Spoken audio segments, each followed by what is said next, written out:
আচ্ছা কনসে আল্লাহ বড় না মানুষ বড়? ধরো গাদা, তুই কার হাতে কার জোড়া দেশ? কোড়ায় আল্লাহ আর কোড়ায় মানুষ।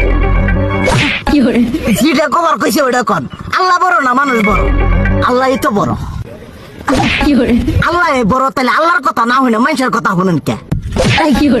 কি কইতাছস? কি আর আল্লাহর কথা মানে না মানুষের কথা মানে? হ্যাঁ, কি আর মানুষের কথা শুনেন তাই না?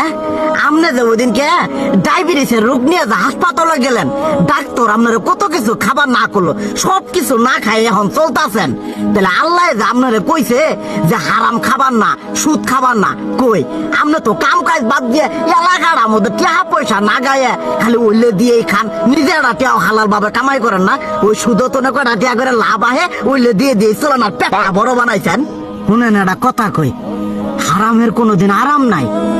হালাল পথে রুজি রোজগার করেন, প্রয়োজনে এড়া বেলা কম খায়েন, তাও শরীর পিণ্ডও ভালো থাকবো, কোনো রোগ বেদও হবো না, আরামও পাবেন, আল্লাহও খুশি থাকবো। তুই আমার এইভাবে বুঝাবি আগে কইলি না কে? আসলে এই বিষয়টা তো আমি কখনো মাথায় এইভাবে নিইনি যে আমাদের কখনো ডাক্তার নিষেধ করলে ঠিকই আমরা নিষেধ মানি, কিন্তু উপর আল্লাহ যে কত কিছু নিষেধ করে দিয়ে সেটা মানি না। আর এই যে হারাম পথে টিয়া পয়সা কামাই করতেছেন, শরীরের মধ্যে দুনিয়া রোগ ব্যাত হয়েছে, দেখা যাইতেছে যা টিয়া হারাম পথে কামাই করতেছেন তার তো বেশি টিয়া মনে করেন জ্বলে যাইতেছে গা বেশি।